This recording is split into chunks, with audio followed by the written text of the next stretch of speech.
Okay, Last time, this is it. I gotta figure out ways to stop laughing. Mm-hmm.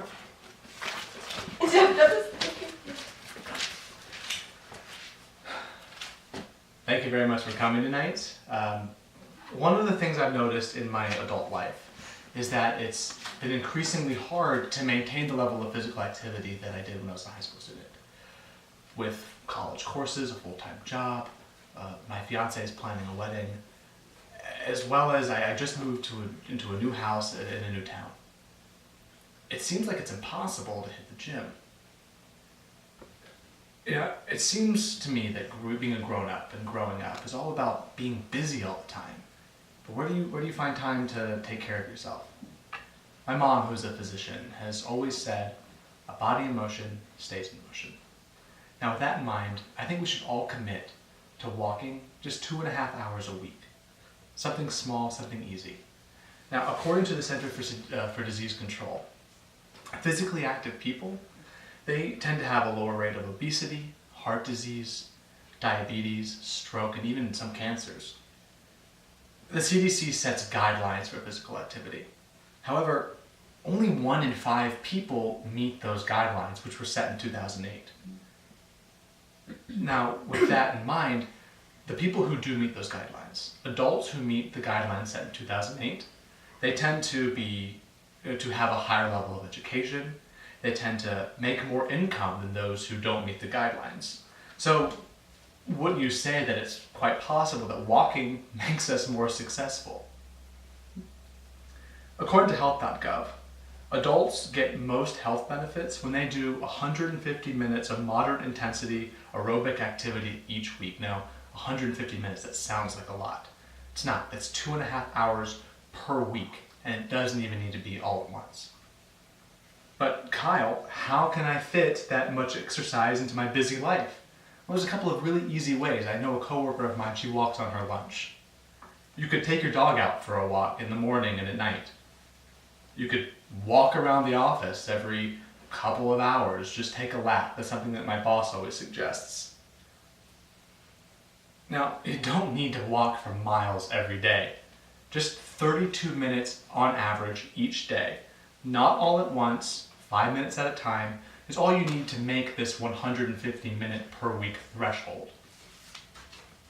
Now, for additional benefits, we can increase it to 300 minutes of walking per week. That's only 5 hours. And this is moderate intensity.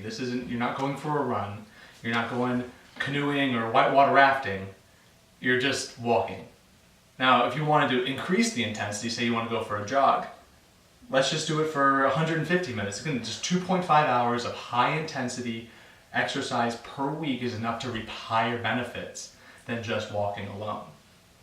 And beyond this threshold, so say you do 700 minutes of moderate intensity or 300 minutes of high intensity per week, you're only going to see even greater health benefits. And it's so easy to get started. All you have to do is just start. According to the Mayo Clinic, they suggest that all you need to start getting and living a healthier lifestyle are the right shoes, which have proper arch support, a firm heel, and a thick, flexible sole. You're not going to be walking in high heels or cowboy boots. You want to make sure you plan your route ahead of time, so you know where you're going to go and you don't commit to walking to some vague location and then find yourself stranded. They also suggest that you warm up for about 10 minutes before you increase the intensity of your workout. So if you're going to be walking more briskly, let's warm up for about 10 minutes, make sure the blood is flowing and that we don't hurt ourselves. And then at the end of your walk, if it's brisk, cool down. You want to make sure that everything relaxes, and so you're not keeping at a high level of intensity and then going to a rest. And finally, the most important thing that you can do after you exercise is stretch.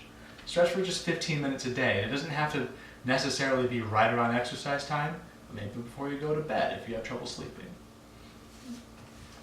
So, in conclusion, walking is easy. You already know how to do it, right? It could lead to some really great health benefits, and 2.5 hours a week is not that much time. It's a great place to start, and don't leave it at 2.5 hours per week. It's a good place to start. And after all, something is better than nothing, rather than only limiting it. If a 2.5 seems a lot, then start somewhere. Just start 1 hour a week, 2 hours a week. Just start somewhere. And like I said, all you need is a pair of shoes and a place to go. And don't forget to stretch. Thank you.